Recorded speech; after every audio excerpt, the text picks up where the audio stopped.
आदरणीय सभापति जी, जो हमारे साथी नए दायित्व की ओर आगे बढ़ रहे हैं, इस सीमित विस्तार से एक बड़े विस्तार की तरफ जा रहे हैं, राज्यसभा से निकल करके जनसभा में जा रहे हैं, तो मैं मानता हूं उनका साथ, यहाँ का अनुभव, इतने बड़े मंच पर जा रहे हैं तब देश के लिए एक बहुत बड़ी पूंजी बन करके निकलेगा।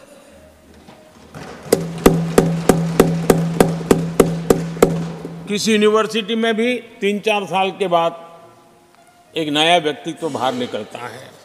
ये तो 6 साल की विविधताओं से भरी हुई है, अनुभव से घड़ी हुई एक ऐसी यूनिवर्सिटी है जहाँ 6 साल रहने के बाद कोई भी व्यक्ति ऐसा निखर करके निकलता है, ऐसा तेजस्वी बन करके जाता है, वो जहाँ भी रहता है, जिस भूमिका से रहता है, वो अवश्य हमारे कार्य को अधिक ताकतवर बनाएगा, राष्ट्र के काम को गति देने का सामर्थ्य देगा।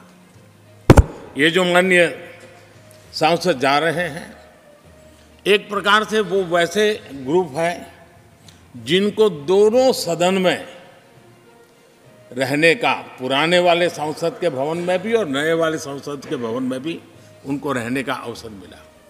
ये साथी जा रहे हैं, वो आज़ादी के 75 वर्ष अमृत काल का, उसके नेतृत्व का साक्षी बन करके जा रहे हैं। और ये साथी जो जा रहे हैं, हमारे संविधान के 75 साल, उसकी भी शोभा बढ़ाते हुए आज हम सबके साथ जा रहे हैं, तो अनेक स्मृतियाँ लेकर के जा रहे हैं। निर्गुण को प्राप्त करके